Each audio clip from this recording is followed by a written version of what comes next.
ఏపీలో ఎర్రచందనం స్మగ్లింగ్ పై రోజుకొక వార్త హాట్ టాపిక్ గా మారుతోంది. తాజాగా రెడ్ శాండిల్ స్మగ్లింగ్ వెనుక రిటైర్డ్ ఐపీఎస్లు ఉన్నారనే షాకింగ్ విషయం వెలుగులోకి వచ్చింది. గత ప్రభుత్వంలో నేతలతో కుమ్మక్కై సదరు మాజీ కాకీలు కోట్లకు పడగలెత్తారనే ఆరోపణలు వినిపిస్తున్నాయి.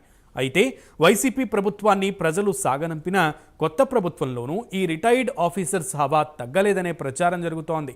రెడ్ శాండిల్ స్కామ్ పై ఎంక్వైరీ చేస్తే ఈ అనకొండలు చట్టానికి చిక్కే ఛాన్స్ ఉందనే టాక్ వినిపిస్తోంది. మరి సర్కార్ ఈ ఖాకీ షెకావత్లపై ఫోకస్ పెడుతుందా? విలువైన అటవీ సంపద అన్యాక్రాంతం కాకుండా అడ్డుకుంటుందా? Take a look on this story.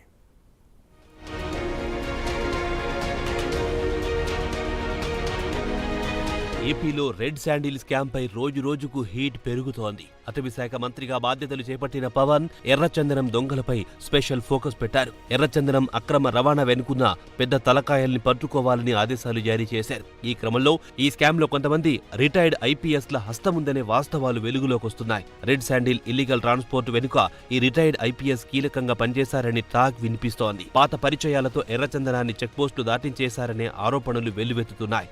ఏ టైంలో రవాణా చేయాలి, ఏ టైంలో సరిహద్దులను దాటించాలన్న విషయాలపై పక్కాగా స్కెచ్ వేసి మరీ అక్రమ రవాణాకు పాల్పడ్డారనే ప్రచారం జోరుగా సాగుతోంది. ఇక గత ప్రభుత్వంలో ఈ రిటైర్డ్ ఐపీఎస్లకు వైసీపీ నేతలు కూడా తోడవడంతో ఇష్టారాజ్యంగా శేషాచలం సంపదను దేశాలు దాటించారనే ఆరోపణలు వినిపిస్తున్నాయి. మరోవైపు ఈ వ్యవహారంలో సర్కారీ పెద్దల హస్తం కూడా ఉన్నట్లుగా సమాచారం. అధికారం ముసుగులో వేల కోట్ల విలువైన వన సంపదను అక్రమంగా తరలించారనే టాక్ నడుస్తోంది. వైసీపీలో పెద్ద తలకాయలే ఈ అక్రమ దందాలో కీలకంగా ఉన్నారనే కథనాలు వెలువడుతున్నాయి. అందులోనూ చిత్తూరు జిల్లాకు చెందిన మంత్రి కనుసన్నల్లోనే ఎర్రచందనం రాష్ట్రం దాటి వెళ్లిందనే ప్రచారం సాగుతోంది.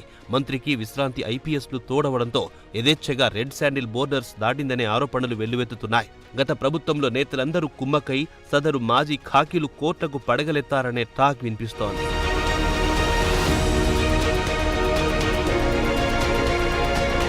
మరోవైపు రాష్ట్రం నుంచి అక్రమంగా తరలిపోతున్న విలువైన ఎర్రచందనంపై స్పెషల్ ఫోకస్ పెట్టారు డిప్యూటీ సీఎం పవన్. ఏరికోరి పర్యావరణ అలాగే అటవీ శాఖ తీసుకున్న పవన్ ఆ శాఖలో అక్రమాలపై అధికారులతో సమీక్షలు నిర్వహిస్తున్నారు. తాజాగా ఎర్రచందనం దొంగల్ని పోలీసులు అదుపులో తీసుకుని వారి నుంచి ఎర్రచందనం దొంగల్ని స్వాధీనం చేసుకున్నారు. ఈ విషయమై డిప్యూటీ సీఎం పవన్ కళ్యాణ్ నివేదిక కోరారు. కొంతకాలంగా శేషాచలం అటవీ ప్రాంతం నుంచి అక్రమంగా తరలి వెళ్తున్న ఎర్రచందనం తాలూకా లెక్కలన్నీ తేల్చాలని అధికారులను ఆదేశించారు. చిన్న చితిక దొంగల్ని మాత్రమే కాదు, పెద్ద తలకాయల్ని పట్టుకోవాలంటూ అధికారులతో సమీక్ష సందర్భంగా పవన్ ఆదేశించారు. దీంతో ఎర్రచందనం స్మగ్లర్లను నిజంగానే ఏరివేస్తారా అన్న చర్చ అంతటా జరుగుతోంది. నిజానికి ఇదేమీ అసాధ్యమైన విషయం కాదు. బోర్డర్లను పటిష్టం చేస్తే ఎర్రచందనం అక్రమ రవాణాను అరికట్టడం పెద్ద కష్టం కాదు. అయితే అటవీ శాఖలో అడుగడుగునా అవినీతి పేరుకుపోయింది. దీంతో ఈ అక్రమ రవాణాని అడ్డుకోవడం కష్టతరంగా మారింది. ఇకపోతే వైసీపీ హయాంలో ఎర్రచందనం స్మగ్లర్లకు రాష్ట్రంలో అనధికారికంగా రెడ్ కార్పెట్ వేసిన వైనం గురించి ఎంత చెప్పుకున్నా తక్కువే. కీలక పదవుల్లో ఉన్నవారు సైతం ఎర్రచందనం స్మగ్లర్లుగా ఆరోపణలు ఎదుర్కొన్నారు. రాజకీయ ప్రేరేపితం లేకుండా శేషాచలం అడవుల నుంచి ఎర్రచందనాన్ని అక్రమంగా పెద్ద ఎత్తున తరలించడం సాధ్యం కాదు. మరి ఆ రాజకీయ ప్రేరేపిత వ్యవహారాన్ని డిప్యూటీ సీఎం పవన్ కళ్యాణ్ ఎలా అదుపు చేయగలుగుతారు? ఇదే ఇప్పుడు $1 మిలియన్ క్వశ్చన్.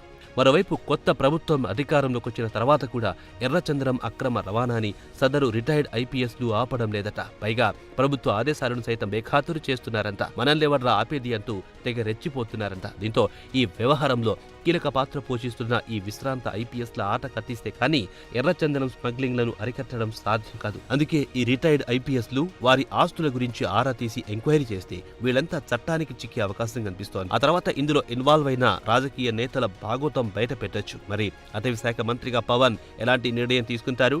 రెడ్ శాండిల్ స్మగ్లర్లకు ఎలా చెక్ పెడతారు? Let's wait and see.